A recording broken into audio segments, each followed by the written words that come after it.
thoughts, opinions, and general overall shade thrown on High at 9 News are those of the individual speakers and not those of High at 9 News, its audience, or its advertisers. The statements made do not constitute medical, legal, or financial advice, and for advice tailored to your specific situation, please consult with a licensed professional.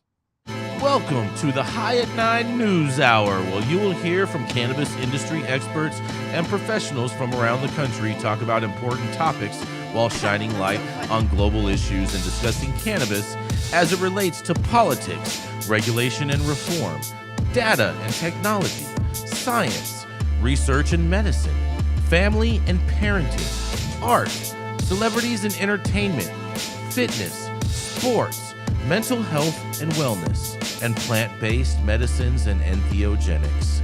Together, we are building a stronger community, fighting the stigma and creating change. With your hosts, Jason Beck and Rico Lamitte, joined by special industry expert correspondents from around the country, and daily antics brought to you by Cannabis. Coming to you live every Monday through Friday at 9 a.m. Pacific Time and high noon on the East Coast. And thank you all for getting high at 9 with us.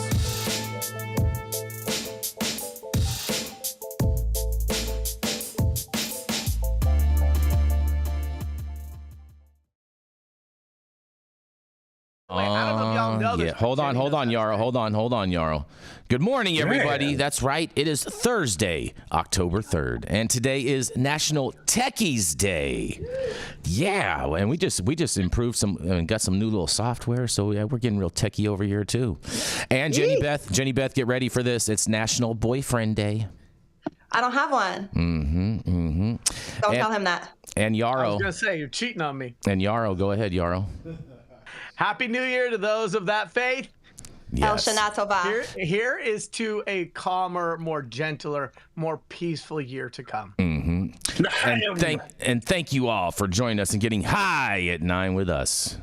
It's also high noon on the East Coast. And please remember to like, share, and subscribe to us on all social media platforms. You can look up above or down below on your screen to see exactly where we live on the internet. And we are live every Monday through Friday on YouTube, Rumble, Twitch, Twitter, Instagram, Facebook, and on our very own website at www.highat9news.com. So welcome to everyone joining us from any one of those platforms. And kicking it off today, that's right, we have the dope dad himself, Mr. Rico Lamitte, who is styling and profiling today. Dropping the kids off at school and then realizing that there is no school today because he's a dope dad on babysitting duty. That's right. It is the dope dad himself, Mr. Rico Lamitte. Did you get all the way there, Rico? Yep, he did. Thank you. Wasted hella gas. Thank you, Jason. Yeah, I apologize to my Jewish brothers and sisters for not looking at the calendar properly. Apparently, you were looking at it upside down, huh? I was solo at the school, like thinking I'm in a Twilight Zone or some shit. Like, where are all the kids? It's shut down. I'm like, what the fuck? But anyways, let's get into the story. Baby girl is fine. She's at daycare, and we're good to go. Amazing. So,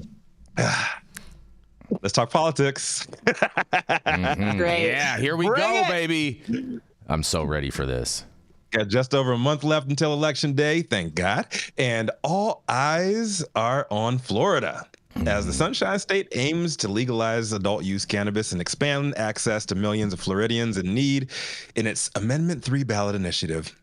Thanks to Governor Ron DeSantis's manufactured battle between the state's hemp and marijuana industries, Florida's fight to legalize has become America's most anticipated to date. We've covered the bickering between Florida's GOP, backed by backing the hemp side, and pretty much everyone else in the state bankrolled by Trulieve behind marijuana pretty closely over the last year or so. And I think it's safe to say that things are finally coming to a climax just in time for the vote.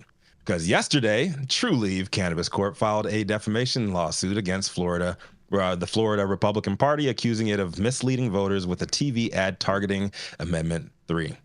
The problem with the ad is that it falsely implies that only large companies like Trulieve would benefit from legalization, while regular citizens would be prohibited from growing their own marijuana. The lawsuit claims that the ad's quote-unquote big weed character references Trulieve and misleads voters into thinking the amendment would create a monopoly for big cannabis companies like it. It also disputes claims by opponents that the amendment would strengthen the dominance of current licensed operators like Trulieve, clarifying that it does not change a damn thing. It does not change the existing ban on home marijuana cultivation. That is Ron DeSantis and the GOP that did that.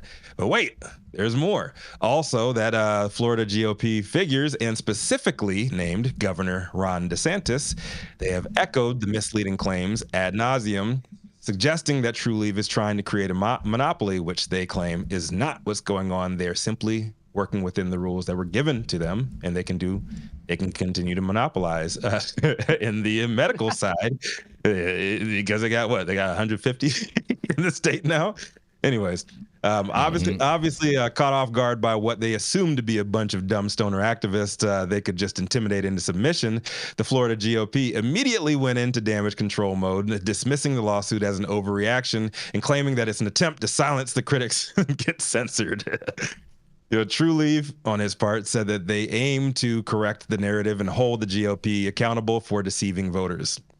Well, folks, it looks like Meatball Ron DeSantis is just the latest of many MAGA disciples who fucked around and found out that just because Donald Trump's ass can get away with saying and doing whatever the fuck he wants about anybody he chooses without repercussions does not mean that you can too. While we've yet to see Trump fully held accountable for all the shit that he's done and all the bad examples, hold on, let me finish, and all the bad examples set for his legion of followers, and who knows, maybe we never will. The walls are slowly closing in on them, and judging by the last few years, they will close in quickly on you. Very fast, and your ass will get in trouble, whether it's monetary damages or getting thrown in jail. So do as he says, I guess, and don't do as he do. I'm Rico Lamitte, the dopest dad on the street for High 9 News. What do y'all think, man? I think you're gonna blow Jason's yarmulke off. I see the GOP. Hold on. Is the GOP gonna be going bankrupt? Truly gonna Stop it. Go bankrupt in Florida? Truly needs to worry about their 280E liability. Intellectually bankrupt. Yeah, truly needs to worry about their 280E Mar-a-Lago. What's going on? Well, I'll tell you what. I thought that was cute of what you how you did that Walls wordplay. But I'll tell you what. Walls couldn't close the deal if his life depended on it. Not even close. Are you triggered? Did you watch the debate? Did you not watch the debate? You must have not watched the debate.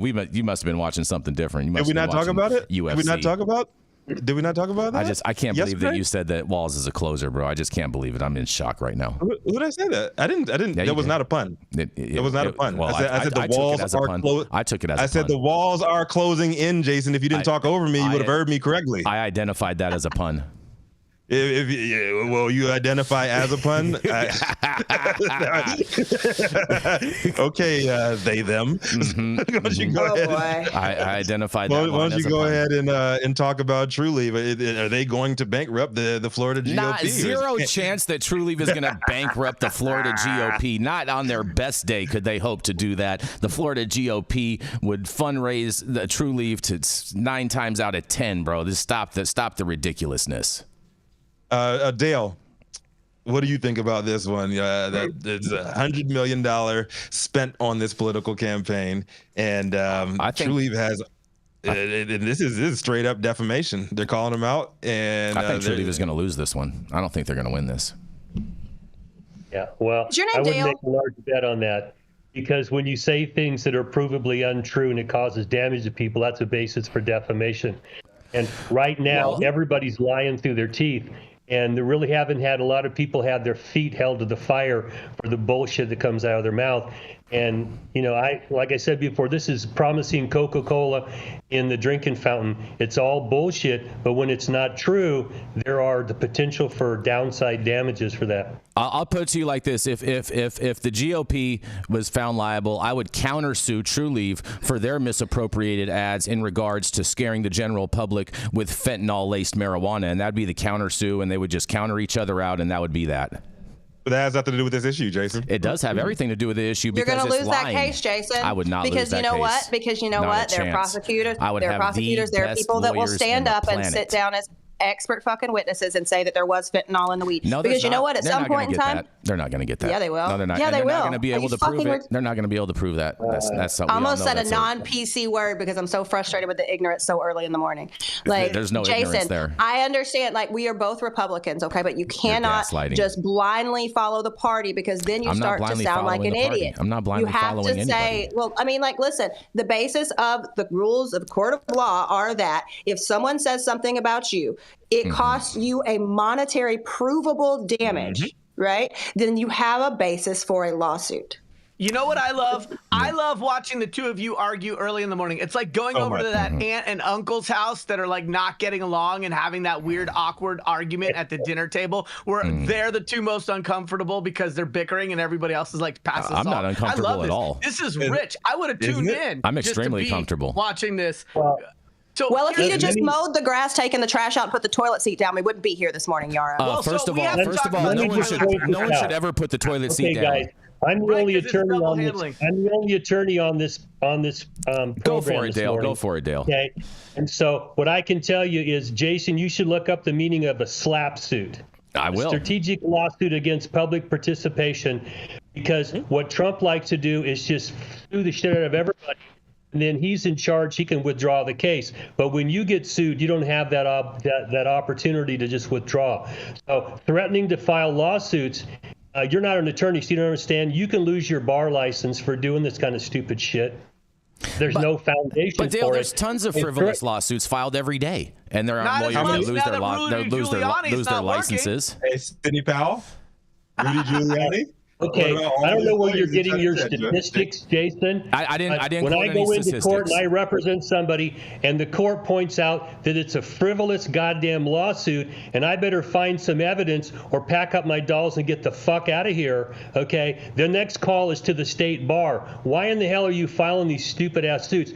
Take a look at all the attorneys who represent Trump. How many of them still have a bar license? How many of them are not bankrupt right now? They're not on the bar, but they're getting the shaft. There's a downside to this, practicing Roy Cohen type of law.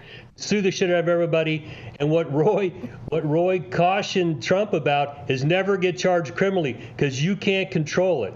Okay? And that's what he's screaming about right now. So throwing out that everyone's filing these suits, yeah, maybe, until the lawyer loses his bar license and he's coming to look for you and sends his homies from the motorcycle gang out to fuck you up. Oh, boy. That escalated quickly. Yeah, it did. Yeah, it did. If I may. Go ahead, Yarrow. Go ahead. I think what True Leave suing the GOP reminds me of is when Harborside pushed back against the federal government and sued with the tax issue, whatever it was, a decade plus ago. And what I mean by that is that sometimes the PR value of a lawsuit can exceed the cost of the lawsuit. That's right. Separate from whether you win and prevail. And I think that there is bipartisan support by people to push back against the man, to push back against the government, to push back against the political establishment. And the GOP or the Democratic Party are seen as the political establishment. So I think True Leave wins by their fact that they're suing, separate from the merits of the case. And if they win the case, that's going to be extra. But if they don't, with as much money as they've already put into this, they could chalk this up in the advertising column, and they're probably going to get people on either side of the aisle who are custies in Florida who think that True Leave is standing up against the man. Hey, Jason? Interesting. Yeah, Jason? Yeah, go ahead. Go ahead, Rico. What did the five fingers say to the face? Schlap. You guys are so funny. You guys are so funny. You guys are so funny. We're going to go to a commercial. We're going to be right back.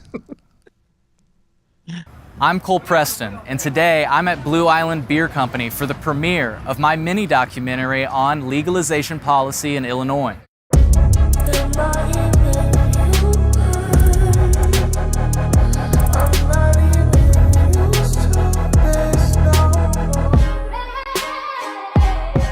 I've been following cannabis policy since colorful Colorado legalized it all the way back in the day, and when my home state of Illinois decided to legalize it, I just became enamored. I wondered, what would it actually look like?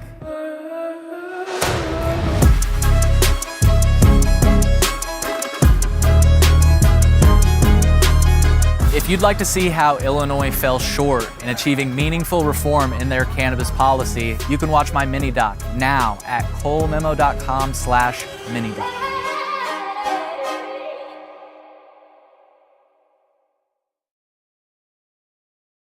Jason's very defensive because he's 5'5". That is not, that is not real. Yeah, we're back. We're back, when Rico. We're lying down. We're back, Rico. Jeez, y'all are wilding, man. Yeah. All right, well, up next to the stage is the man who wants to become the Sean Hannity of cannabis. Oh, God. I'm so funny. I9 News head honcho, the highest Republican in every room, and the de facto stand-in and stunt double for J.D. Vance in certain couch movies. Jason Beck. Maybe when I grow my beard. You could never. JD's so handsome. We need to scroll this up some, Adam. Oh, man, you guys. Happy, Thursday, you guys. Hope everyone's having a great start to their October. And, man, I have a continuing saga in the saga of the Nebraska legalization effort, you guys, because there was a notary who's charged in ongoing investigation of alleged fraud on the Nebraska medical cannabis petitions, you guys. That's right. A notary public has been charged with 24 counts of, in quotes, you guys, official misconduct as part of an ongoing statewide investigation into alleged fraud on 2 Nebraska medical cannabis petitions. Nebraska Attorney General Mike Hilgers and Hall County Attorney Marty Klein announced the charges on Wednesday against JCC Todd, a 53-year-old man from York. Todd is a co-owner of Urban Pulse, a CBD health and wellness shop in Grand Island. And law enforcement alleged Todd illegally notarized multiple petitions in Grand Island outside the presence of at least one petition circulator, you guys. That's right. The 24 counts are specific dates on which Todd allegedly, in quotes, knowingly violated the law while performing his official duties between January 29th and July 2nd. Official misconduct is a Class 2 misdemeanor, which is punishable by up to 6 months imprisonment or a $1,000 fine or even both. The Nebraska Examiner called Urban Pulse seeking comment, but the person answering the phone hung up.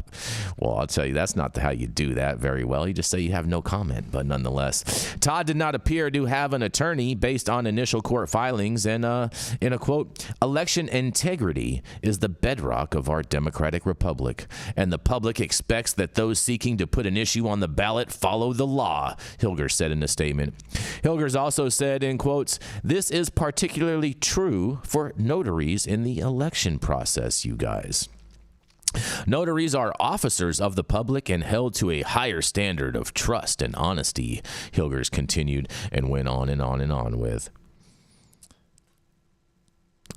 He also says, here, our investigation uncovered a significant abuse of the notary process and the false representations that petitions were properly notarized when, in fact, they were not, they say. Sponsors of the petition drive issued a statement saying, oh man, get ready for this, you guys. Nebraskans for Medical Marijuana, NMM, is confident it satisfied all constitutional and statutory requirements for placement on the ballot, you guys. But, Hilgers inclined charged paid petition circulator Michael K. Egbert, 66, on September 13th with one felony count for allegedly collecting at least 200 fraudulent signatures in Hall County. A probable cause affidavit for Egbert implicated at least 38 pages of signatures across the medical cannabis campaign's 2 petitions to legalize and regulate the drug with voter approval. While Todd notarized dozens of pages, his probable cause affidavit states he was the notary for all 38 pages from Egbert investigated previously. And Egbert allegedly wrote names down from a phone book, made up wrong dates of birth, and listed at least 8 voters who had died on each of the 2 petitions. What is this guy, a Democrat? Attorney Robert Alexander, on behalf of Egbert, said on Wednesday, in quotes, we're just going to let the judicial process work its way out. Klein said Hall County Election Commissioner Tracy Overstreet and her staff take election integrity very seriously. And Klein credited the diligence and thoroughness of Overstreet's office in signature verification and Hall County Sheriff's Office investigation for the charges. In an additional quote, they say, voters in Hall County should be confident in signing petitions and casting their ballots in Hall County, Klein said in this statement. And Overstreet told the Nebraska Examiner in September that questionable signatures from Egbert, in quotes, you guys, were flagged as fraudulent and rejected and not counted towards those validation totals from the get-go, you guys. So they're saying that they didn't count these at all in the whole verification process. But we're going to continue on. Nebraska Secretary of State Bob Evenen certified the 2 medical cannabis petitions for the ballot the same day Egbert was charged on September 13th. But based on information at the time, both petitions qualified with nearly 90,000 valid signatures, above the requirement of 86,499. However, Evnen pointed to Hilger's ongoing investigation as one uncertainty that could possibly invalidate the petitions, you guys. The 2 constitutional officers have since asked a district court in briefs for district court in briefs for a lawsuit where Evenen is one of the defendants to definitively declare the true number of valid signatures, and the lawsuit is ongoing in Lancaster County before District Court Judge Susan Strong, you guys. Hilgers and his office, in a brief to Evenen last week, alluded to the Egbert Todd connection before the charges were filed. The Attorney General's office said the presumption of validity should be stripped from at least those petition pages, though the ballot sponsors could present evidence to have the signatures be, in quotes, you guys, rehabilitated. I think that's an interesting choice of words for them. In an additional quote, they say, to be sure, stripping the presumption of validity is strong medicine, the brief stated, but it is justified here, they're saying. And when asked how many signatures could be impacted by the charges against Todd, the Secretary of State's office declined to comment, you guys. The charges filed against Todd could, if true, lead to the loss of 275 signatures previously counted as good on the legalization petition and 271 petitions counted as good on the regulatory petition. Overstreet told the Examiner on Wednesday, you guys.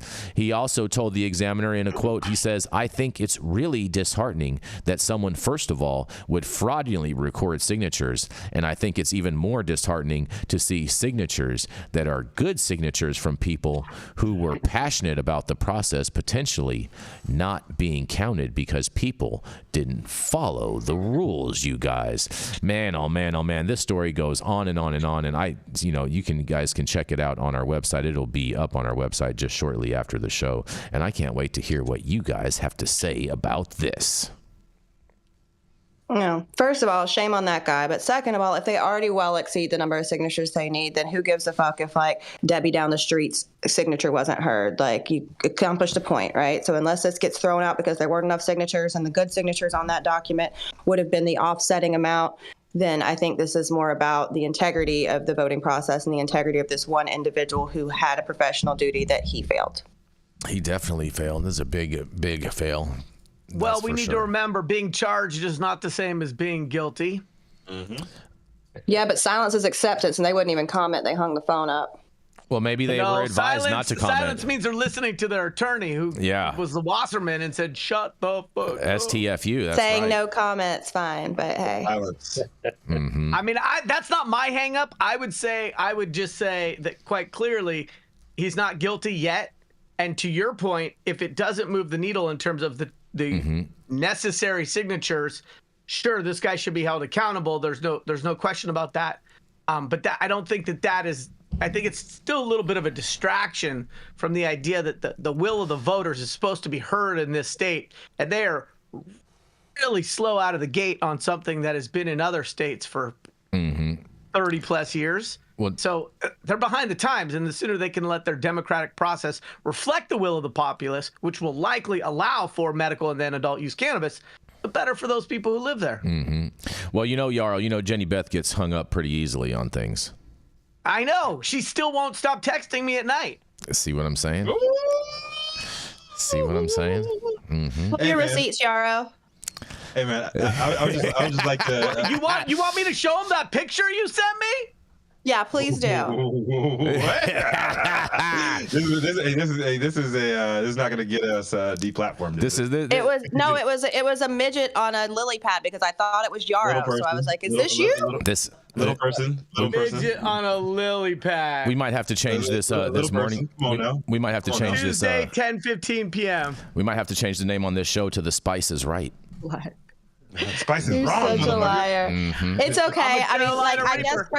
I guess first thing this morning we're making jokes about hanging black women and lying about them. So I will go ahead and do that. What? Getting hung up, huh? Hold on. Huh? What? Where did that come from? Same place you That was pulled the like shit the out of your walls ass. creeping in, and Jason think they were talking about Tim Walz, right? I mean, his statement totally identified as a pun. Hey man, I'm still sticking to it. That's my story. I'm sticking to it. All I heard was Jenny Beth got hung up, and I was offended. Just throwing that out there. Oh wow. The only Oh thing God. I was gonna say something really inappropriate, but I actually censored myself. You censored. Good yourself. job. Mm-hmm. Look at that. Censored? Every initiative I've ever been around or involved in, they hire professional signature gatherers, and they get a lot more signatures than they need because when you scrutinize them, people sign down there, they don't really have their identification lined up, the wrong address, things like that. A lot of them get thrown out. What I will say is I applaud them for cleaning up the process. We need people to be prosecuted to get involved in these election processes. That's right. And knowingly do things that are wrong. They need to spend some time eating them with a spork.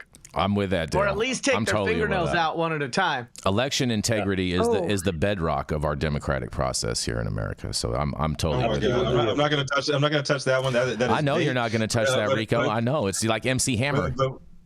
But what I will say is that Can't touch this. The Nebraska Attorney General Mike Hilgers, his hair is on point, man. It's super feathered in this picture, and his hair is on point, right? I wonder if Adam. I was just gonna say he's taking grooming tips from Adam. Adam, did you teach this guy how to style his hair? No comment. Look at that! Yeah. Adam's been around the show enough to know. That's right. That's a damning admission right there, right? Oh man, you know what? This was great. We're gonna keep this train rolling. We're gonna roll into attorney. Tim Walz. I caught that one, Dale. I bet you did. I bet you did. We're gonna roll right into attorney Mr. Dale Schafer. He's the founder of Armada Law Practice, and at one point in time did some time for a cannabis crime. He's also a superhero who is known to put on a cape and defy gravity by pissing up a rope. That's right. It is none other than Mr. Dale Schafer. Yes. Thank you, Jason. And then with a golden shower. So that Yarrow can win his bet, I've got to say pissing up a rope. Yeah. We got it in the first half of the show.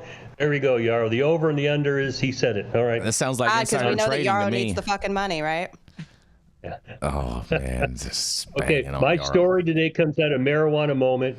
It was from yesterday. The headline is hundreds of women are being prosecuted for using marijuana or other drugs while pregnant following Roe's repeal, a report shows. And this was yesterday by Ben Adlin in Marijuana Moment. Now, when Dobbs was decided in 2022, they kept statistics for a year from June of 22 to June of 23. There were 210 cases filed against pregnant women. 203 of those, or 97%, involved some allegation of substance use during pregnancy. 133 of those, or 65%, solely involved drug use charges. And out of those cases, 86 or 42% were marijuana use only. Now, this points out a problem that's been going on since California passed Prop 215. Before that, nobody really cared about testing women's urine when they were pregnant for the presence of marijuana. I mean, they were chasing down crack cocaine in the 80s and 90s, but pot wasn't a big issue. Became a big issue, and what California did is they passed a law that unless you got something else besides weed. CPS, stay out of people's lives. This is not CPS, though. This is criminal charges brought against women who use cannabis or marijuana while they're pregnant. And I might also point out that Oklahoma targeted women who had used medical marijuana for specific criminal prosecution, and Oklahoma court stepped in and said, no, you won't, and joined them. If you've got a medical marijuana card and you're using medical marijuana legally, not grounds to charge a woman for child neglect. Now, one of the problems I've always had with going after women using cannabis while they're pregnant is that in the probably 5,000 years of recorded history that women have been using cannabis, there's never been a known child defect caused by marijuana use. And for those of it, nobody on this call is old enough to remember 1950s and 60s, but I remember thalidomide, okay? And my daughter Heather and my son Jeremy are DES children. My first wife was a DES children, and that was given to women in the 50s and 60s to deal with nausea. It caused increased cancer. So what we've seen over time is that they increasingly try to damn women for using a substance that has never been shown to harm anybody. Now, we also have a family friend who's a fetal alcohol baby. His mom was a drunk when he was in utero, and this kid, I mean, he's not a kid anymore, he's damn near 50. This kid can't find his ass with both hands. And I will also point out in the 1980s, Melanie Dreyer, as part of her PhD studies, went to Jamaica, and she did a long-term longitudinal study of Rastafarian women who used cannabis while they were pregnant. And post-birth, every child met its milestones. And if you've ever had a kid, you know, you go to the pediatrician, they want to know you meeting your milestones. Can your kid roll over, stand up, walk, talk, all those kinds of things. And the longitudinal study showed that as these kids went into adulthood, there was nothing that you could find that distinguished them from anybody else. Of course, all the Rastafarians smoke weed, so I don't know if that might be a confounding factor in there. The point here is that there's no evidence that using cannabis while you're pregnant causes harm to the fetus. And there's a statistic here that the vast majority of these cases, there was no requirement that you prove there was harm to the fetus. You just charged these women for using a substance. Now, the biggest problem was methamphetamine. And methamphetamine does cause problems to the fetus. So does nicotine. Small babies come from smoking tobacco while you're pregnant. At the end of the day, I don't know how they can sustain these charges unless they can demonstrate that the fetus was harmed somehow. But here we go. These charges continue, and I think they're ridiculous. I have daughters, and they have friends, and I have lots of female friends who have been afraid to use cannabis while they were pregnant for the fear that they were going to be drug tested. And not only would the state step in, but so would the insurance companies. There would just be tons of problems from it. I think it's time we stop this nonsense. Of course, this isn't happening in the states where they're more progressive about this.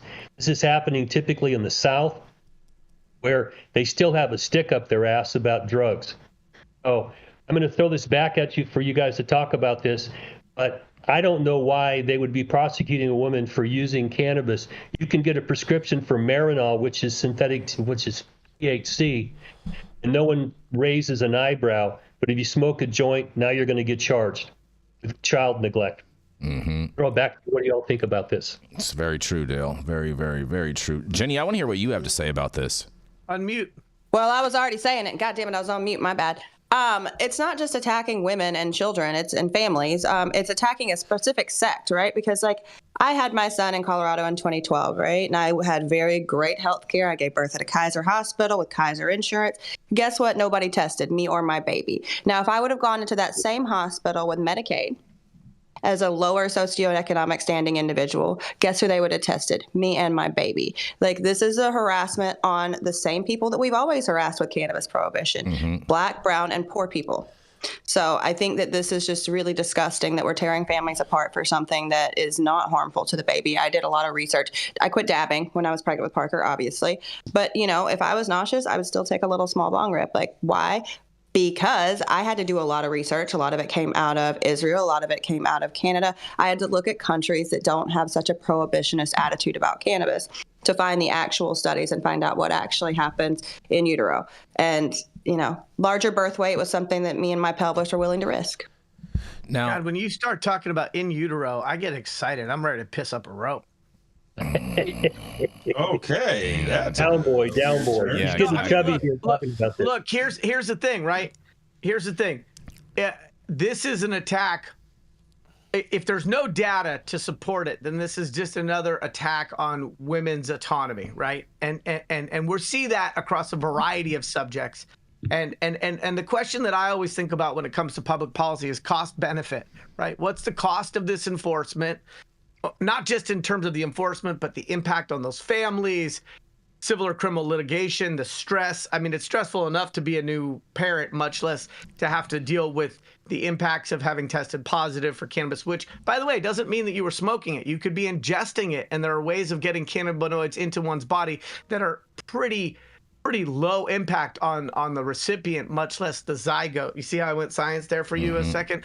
But the thing that really comes up for me is cost benefit in public policy, because if those resources could be better funneled into prenatal outreach for populations that might not have access to the same level of healthcare that Jenny was able to access in Colorado in 2012 with the Kaiser Hospital, like, where do we support these unborn children? And I think the way that I would hope our country wants to support unborn children is by providing resources for expecting mothers so that they can grow the best possible baby in the most healthy possible environment and have access to healthcare specialists who can shepherd them through those trimesters and into being a new parent. And that is where I would hope that we would put our money, because I think that's something that if you strip away the partisan bullshit, I think we all agree that there's nothing more noble than supporting pregnant moms, right? They represent the hope for the future for society and humanity, right? And so can't we all just coalesce around this idea that if resources are not infinite,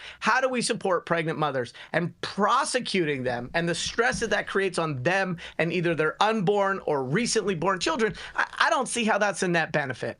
I thought, and obviously I'm probably wrong with this thought, but I thought that states only had the right to test mothers in regards if there was birth defects at birth.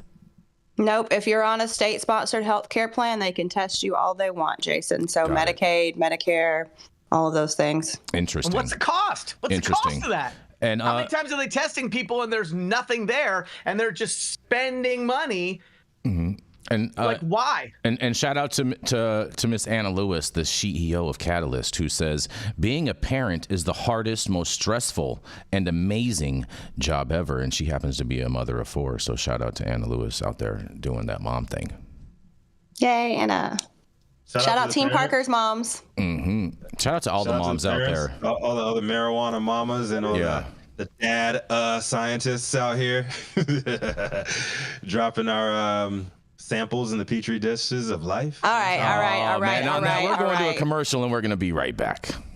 I'm a provider. I bet. Evolving here. I bet.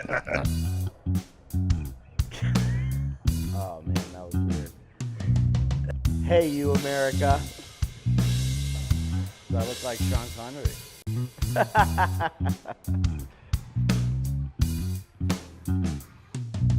Good morning, America. Saman Razani coming to you live from sunny Los Angeles, California with the one and only highest host, Mr. Jason Beck, smoking on the best weed in the world. Did you know that we have an audio-only version of our podcast?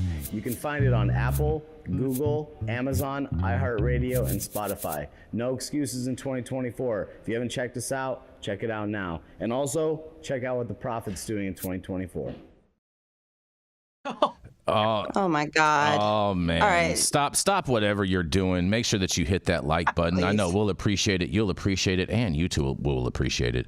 Also, make sure you subscribe to the channel if you've not subscribed already. And all of the articles that we cover on today's show, you can read on our website at www.highat9news.com in just a little bit. And excuse me, I apologize, you guys, especially Nick. I'm sorry I missed your super chat, but your super chat reads, Jenny's slip was basically her saying Republican.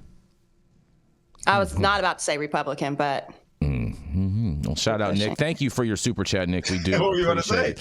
Yes, we do appreciate it. And on that, we're going to go to our next commercial. We're going to be right back. I just ordered the summertime strawberry salad when added steak on top here at Anna's. Make sure you do the same thing too next time you're in downtown Long Beach. Come on down and check out Anna's joint on the 400 block of Pine Street. They have amazing selection of beers, foods, and when you come down here to Anna's, you can even challenge me to a game of shuffleboard if you want to lose.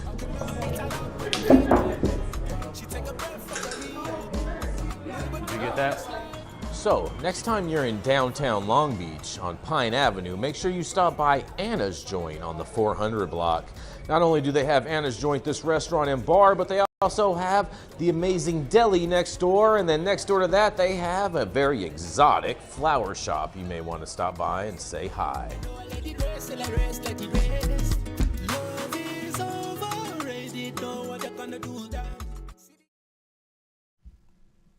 This is infotainment. Don't get it twisted. We're back, It's Rico. not We're back.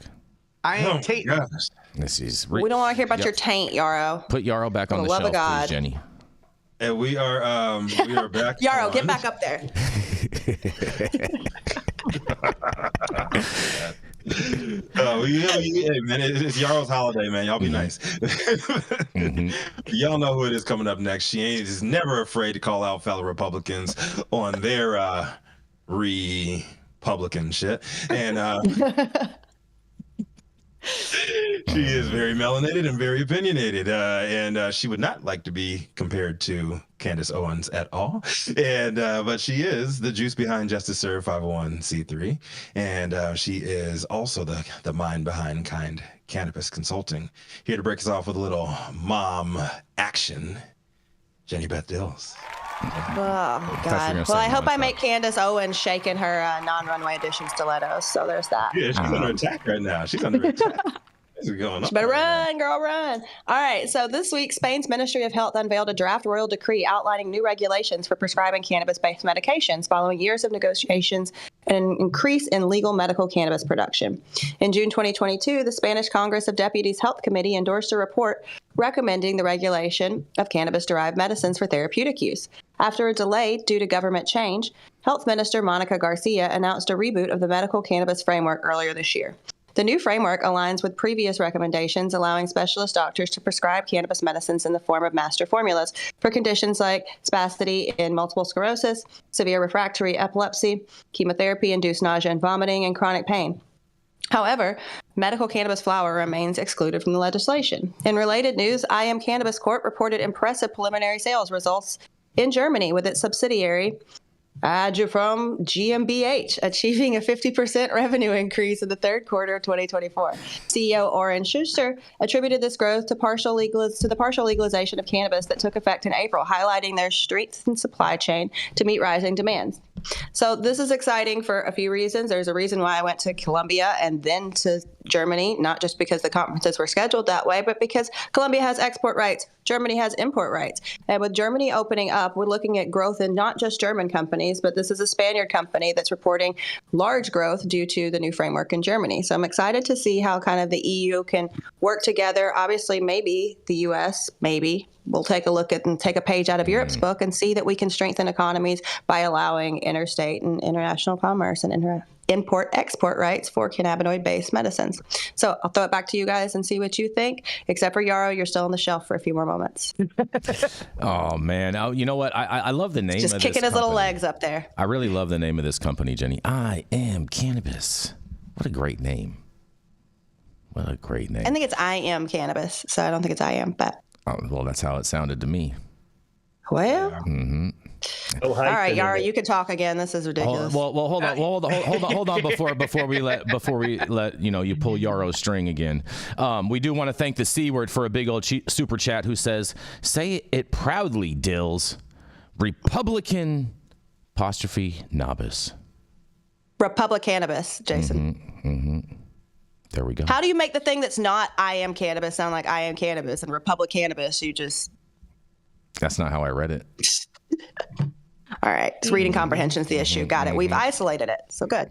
Cute. I mean, this is exciting. This is exciting news. I think that when you're looking at Spain has been doing all these raids that they're not publicizing so heavily of all of their cannabis clubs. They're sick of the cannabis tourists. Hey, California trappers, they're sick of y'all coming every March. Please don't, they're saying. For sure they are. You've mucked up their very nice city. You've eaten all the paella and they want you to fuck out. But it's nice to see some of these companies are still doing well and are able to see growth despite U.S. and other people interfering in markets like Germany. Yeah, but anytime you have a royal decree, you don't exactly have the democracy I'm seeking. So I'll take their architecture and the flamenco, but I still think we add a lot to the world stage from a cannabis perspective. Of course we do. Of course we do.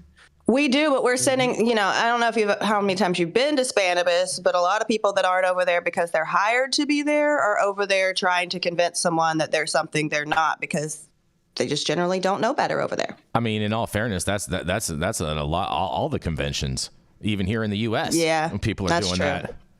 That's true. You pay to play speakers suck. All of you. Anybody comes in your town and starts wrecking shit, like how you feel? You know who I want to see. They own the damn place. You know who I want to see give a speech, Rico? Who that? I want to see the Joneses give a speech. You gonna keep up with them? Yep. All day. All right. Let's keep it rolling. I'm just saying. I think it would be great to see the Joneses. I have an economic forecast to get to today. You have an economic forecast? Yeah, she does have an economic forecast to get to today. We're going to go to a commercial. We're going to be right back. That's impressive. She's not just a weather girl. The Control Tower from Highly Educated has perfected the dab. Utilizing the concept of thin film evaporation, you can waste none of it and taste all of it. The micro texture of the SE pillar increases nucleation at elevated temperatures. And with the tower propelling at 2,600 RPMs, it's certainly the most efficient dab experience to date. The Control Tower from Highly Educated. I like to give you compliments off camera while we're during a Oh, Yarrow, hold on, easy there, Yarrow, easy there, Yarrow. Go back on the shelf. But we're gonna let Jenny pull Yarrow off the shelf today and pull his strings. That's right, it is the Sebastopol sage himself, Mr. Yarrow Kubrin. I didn't mean to drop you so hard, Yarrow. Coobs. You slipped. It was the baby oil. Is the baby? Oh my goodness gracious! All right. Thursday, October 3rd, High at 9 News. Thank you, viewers, for tuning in. This is a good article for me to cover, but let's not make it about me. This is hot off the press from clicktohouston.com. And without further ado, THC Club in Houston accused of laundering $4.5 million by selling actual marijuana at dispensaries. Authorities have charged 8 individuals in connection with an alleged criminal operation that laundered about over $4 million through a network of 18 marijuana dispensaries in Houston. The defendants are alleged to be the primary owners, investors, and managers of the chain known as THC Club. Doesn't sound like they're hiding. Although marketed as a legal cannabis business, authorities claim that the enterprise was actually selling illegal marijuana products under the guise of complying with Texas law, which, by the way, since I've been to Texas this year, seems like it's pretty darn common down there and not really enforced against. The defendants face charges of engaging in organized criminal activity, money laundering, and possession of marijuana. The alleged ringleader, Rashawn Dorset, is accused of having ties to multiple bank accounts used to funnel proceeds. Brothers Kyle and Frisch are believed to hold significant ownership stakes in the THC clubs. Jonathan Kernson, a manager for the South Houston site, served as the primary account holder for utility services, and Danny Martinez managed the North Houston location and actively promoted the business. Good job, Dan. That's what you're supposed to do, actively promote your businesses. Shahid Bonds, a co-owner of several THC clubs, allegedly controlled various related financial accounts, and Chris Bichette managed 4 Houston area stores, including the Hobby and Westheimer locations, and Keon DeBar oversaw multiple Houston sites and was observed transporting products between locations. Yeah, that's what businesses do when they have more than one location. Galen Gunter managed several key sites such as those in Cypress, Caddy, and Bel Air. The alleged scheme, which spans from June 2020 to September 2024, funneled funds through at least 57 bank accounts according to court documents. THC Club locations, each operating under various business names, were strategically set out throughout Houston to serve custies, including prominent spots like Galleria, Columbia Heights, West Chase, and Energy Corridor. During the investigations, authorities conducted undercover purchases and surveillance, eventually leading to search and seizure warrants executed at all THC Club storefronts on September 25th. Officers confiscated about 21 pounds of suspected marijuana from the locations. This organization went to great lengths to present itself as a legitimate business while engaging in criminal activities, the affidavit states. The defendant systematically acquired and laundered illegal proceeds, furthering a complex scheme to evade law enforcement and deceive the public. Well, just think about that. You're named THC stores. You're not deceiving the public. You're asking them to come spend money with you. The investigation revealed that the THC Club advertised itself as Houston's #1 recreational cannabis shop and claimed to operate legally without requiring a medical card. However, surveillance and undercover purchases revealed that the stores were selling products exceeding the legal THC limits in Texas, including flower, pre-rolls, edibles, vape cartridges, concentrates, and more. The Harris County District Attorney's Office outlined in the complaint that the individuals named in this case engaged in a single scheme of continuing course of conduct to generate illegal profits. The money was then allegedly funneled through various businesses and personal bank accounts associated with the defendants. This is Yarrow Kubrin, High at 9 News, kicking it back to the rest of you. Yarrow, that's a great name. That's my shin. That's a very, very creative name for them to come up with and never get caught. It's very traptastic, and especially advertising as a recreational store. The fact that you're advertising as a rec store in a state where it's absolutely still illegal to do so, and using that as your front to cover up money laundering for something that's even more illegal is so ignorant. Like, there's so many, one crime at a time, you guys, one crime at a time. So it doesn't say that the source of proceeds is any other illegal activity other than the selling of cannabis in these stores. So I, unfortunately, am probably the only person on this show, with the exception of my esteemed colleague, Dale Schafer, who was convicted of money laundering for the way in which I handled cannabis cash back in 2009. And what I learned through the course of 5 years of being a criminal defendant and being charged with 132 counts of money laundering is a couple things. First of all, you can have legal proceeds, and the way in which you structure your banking can be a felony in and of itself. Secondly, the definition of money laundering, and I love to kick this over to piss up a rope Schafer, this definition of money laundering is a bit wider and easier to convict people on than some of the gray areas that come with these quasi-medical programs, or the loopholes in the Farm Bill, or did they, didn't they, were they in compliance? And so, I would offer, I was in Texas this year, and I walked down downtown Austin, and there are dispensaries selling what's clearly not legal cannabis with COAs from Oregon and things like that. And it doesn't seem like they're really enforcing against it. So my guess, being the conspiracy theorist who drinks too much coffee, is that they went after these people because there was money to go after. So this enforcement against people who put $4.5 million into the banking system is a money grab and a revenue producing activity. Fair. Interesting.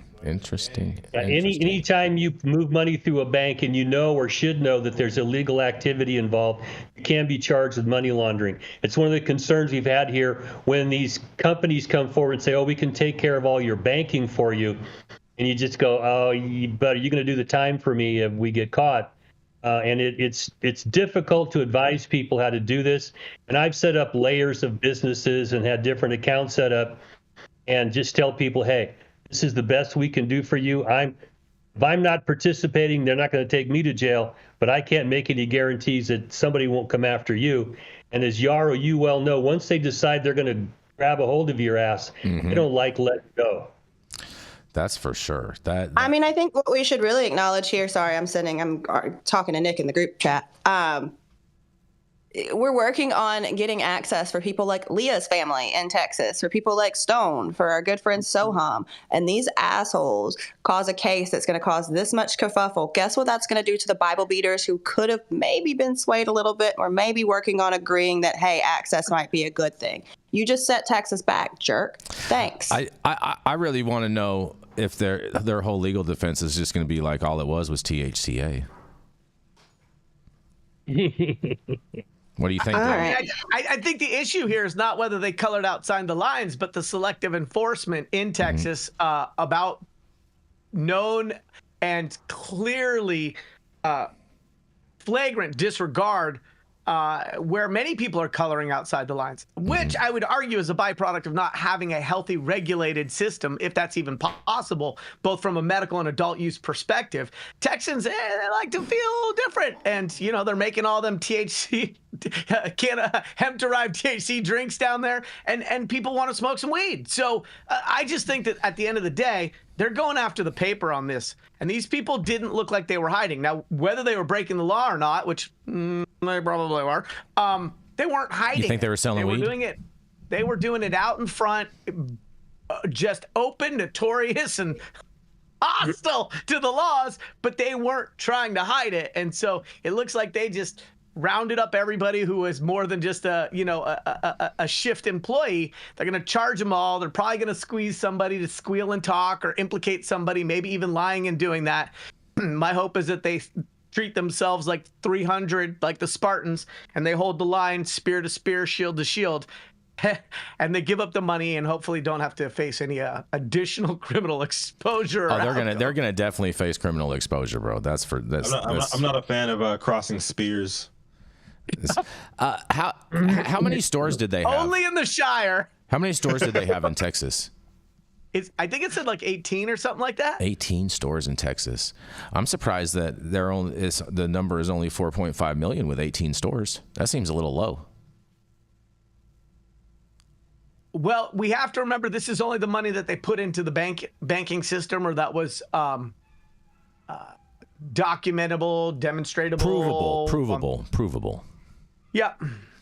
And we don't know how long those stores have been in business. I mean, for all we know, they opened 12 of them in the last 12 months. Interesting. Well, any other follow-up on this from any of you guys? Nope. All right, fair enough. We're going to keep this train rolling into our final story of the day, you guys. Woo-hoo. Yes. You ready, Adam? All right. Because Arkansas High Court orders the Secretary of State to keep counting marijuana initiative signatures, you guys. That's right. A big win in Arkansas because the Arkansas Supreme Court has ordered the Secretary of State's office to continue counting signatures for an amendment to expand medical marijuana, you guys. The High Court on Wednesday ordered Secretary of State John Thurston, that's a great last name, to continue validating roughly 18,000 signatures collected to put up the amendment on the ballot. Those signatures had previously been thrown out over a paperwork issue, meaning votes on the amendment in November would not count, you guys. Supreme Court Justice John Dan Camp and Associate Justice Courtney Hudson have recused themselves from the case, meaning that Governor Sarah Huckabee Sanders must appoint special justices to replace them to hear the lawsuit filed by amendment supporters, you guys. Well, on Wednesday's order, it says that Thurston must continue counting signatures until slightly exceeding the threshold of 90,704 signatures needed to place the proposed constitutional amendments on the ballot. Earlier this week, Thurston said some signatures collected during a 30-day, in quotes, cure period in August should not be counted, meaning the amendment did not meet the threshold. The group behind the amendment filed a lawsuit challenging the decision back on Tuesday, you guys. And give it a second. And the signatures were disqualified because they were collected by paid canvassers. The group behind the amendment, Arkansas for Patient Access, hired a third-party company to then hire paid signature gatherers and representatives for the company instead of the amendment sponsor, then signed off on some required paperwork for canvassers in violation of state law, Thurston has said. The interpretation and application of that state law is central to the legal question in the case and could ultimately decide whether or not Arkansans can vote on the amendment on November 5th, you guys. If passed, the Arkansas Medical Marijuana Amendment would ease barriers to entry to the state's existing medical marijuana program, expanding qualifying medical conditions, and provides providers will be able to prescribe the drug, among other things. Oh, I can't wait to hear what Nick has to say the fact that they use the word prescribe. Legal challenges based on state law regarding paid canvassers led a proposed amendment to legalize abortion to be disqualified from the November ballot, and could also decide the fate of another amendment regarding casinos. In the case of the marijuana amendment, the Secretary of State's office must file a notice of compliance by noon on Friday, as in tomorrow, you guys. Opening briefs from both sides are due by 4 p.m. Friday, with responses due on Monday, October 7th. This article first appeared on Little Rock Radio's website. And so shout out to all the people doing this work. This is great news that they're going to force this Secretary of State to keep on counting all this. I'm ecstatic about this, and I think it's a great way to end the show, and I can't wait to hear what you guys have to say about this. I want to know what kind of berries there were, Jason. Dingle. I know you went barrier. Maybe I know you meant barrier, but maybe dangle. Okay. Maybe dangle. Dingle, dangle. Dingle. All right. Mm-hmm. Sick. And don't forget about don't forget about the member berries. Dingle all the way. Mm-hmm. Mm-hmm. Boy. Dale, what do you think about this, Dale? Well, every state has different rules for initiatives. Mm-hmm. And so to make a broad generalization, it's difficult. And I think that they need some clarification. And I'm happy to see the judge didn't stop the counting, allowed to keep going forward. In fact, ordered it. I don't know if it was a writ of mandate that said you got to keep counting, just in case they don't win. They can put this on the ballot. But this should be a lesson to everybody that's going to bring an initiative forward. Hire attorneys that know how to do the initiative process. Make sure they're overseeing it, because you're going to get challenged. The people that don't like what you're doing are going to challenge you in court. And you need to have a plan ahead of time of how you're going to handle the major sources of attack of this, get these on the ballot. Because right now the legislatures aren't doing shit in some of these states. And the people need to step forward, because if you get on the ballot, I think what you find is the majority of people are in favor of moving forward on cannabis policy. Mm-hmm. Yarrow, you tapping out? You look like you're...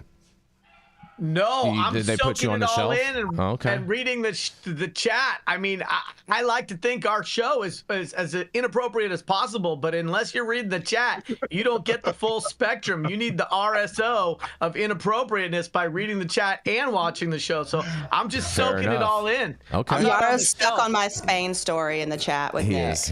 Come on, you can't make this shit up. It's like life is funnier than comedy, and I am just... So Yarrow, would you now categorize yourself as super saturated, just marinated in he's inappropriateness? He's a very porous sponge today. I mean, between Jenny and Nick, I'm like, wow, I'm learning a bunch of new stuff today, and so the eyes of Sauron are opening wider. And the whispering eye.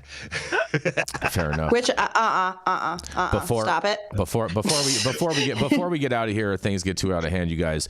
Sue Fears in the chat says there is a marijuana march on Saturday, 10/5 in downtown Fort Worth, Texas. You guys, so if you're down in the area, you might want to check that out. Yeah, Fort Worth. DF Dub. Well, I mean, this story's a win. That's good news to end the day on, Jason. I'm happy about that. I've been trying to find a good story to end the day on, you guys. It'll be a win when it's said and done, and when it's all over. And I just hope that the good folks of Arkansas actually get some weed, man. Get some access, and people take care of, man. Got mamas out there that need it, right, Jenny Beth? Well, that's why we're all about weed for the people. Weed for the people. Everywhere. We got to quit saying that so fragrantly, because that is a trademark statement now. That's not how it really works. It's attributed to Catalyst. Yeah. You're okay. Yes, attributed to Catalyst. There's always a footnote when we quote. Weed for the people. Elliot Lewis. 2020 forever. Well, it's Elliot and Anna. Let's not forget, it's a power couple. That's true. She's my friend. You're not going to make women fight, Yarrow. But anyhow, Rico, have we put enough in our pipe today or what? I don't know. Y'all just keep on talking. You know what I'm saying? Like you and Yarrow. I got shit to do. We were all waiting on you. Keep We on were all. going. I'm trying to double dutch up in this motherfucker. You know what I'm saying? Get But it. thank you all for joining us for yet another episode of High at 9 News. You can catch us live weekdays 9 a.m. Pacific, high at noon on the East Coast. Big shout out to the super fans showing love, getting their comments posted live on the big screen. My man Nick Bradley in the place to be. Shout out to Nick Bradley. Yes. It is all, yes, big shout out to Nick Bradley. Thanks to you.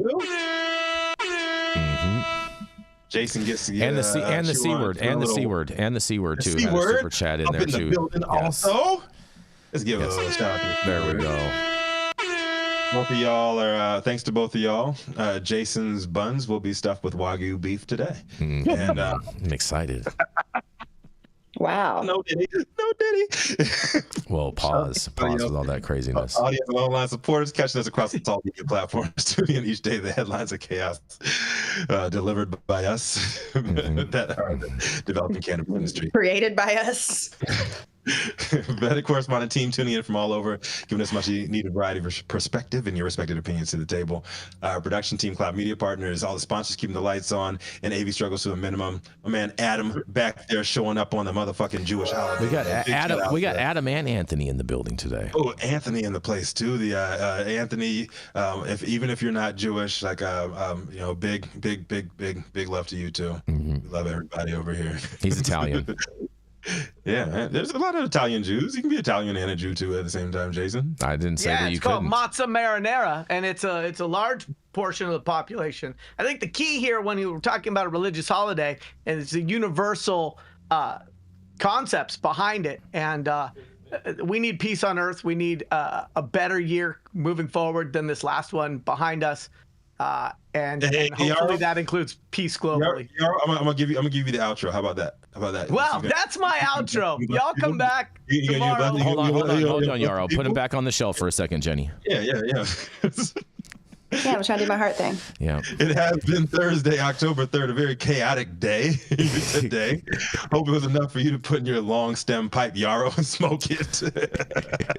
I'm Rico Lamitte, the Doubles Down on the Street by 9 News, cannabis industry's #1 daily news show. And right back to you, Yarrow. God damn it. APAC wins today. Boy.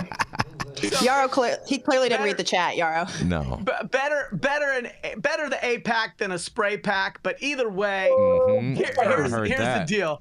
Come back tomorrow. We will be as spicy and as entertaining as possible. I will be back next Monday. The chat is the most fun. Thank you, you guys. I can handle all the hazing and then some. There's no such thing as bad attention for me.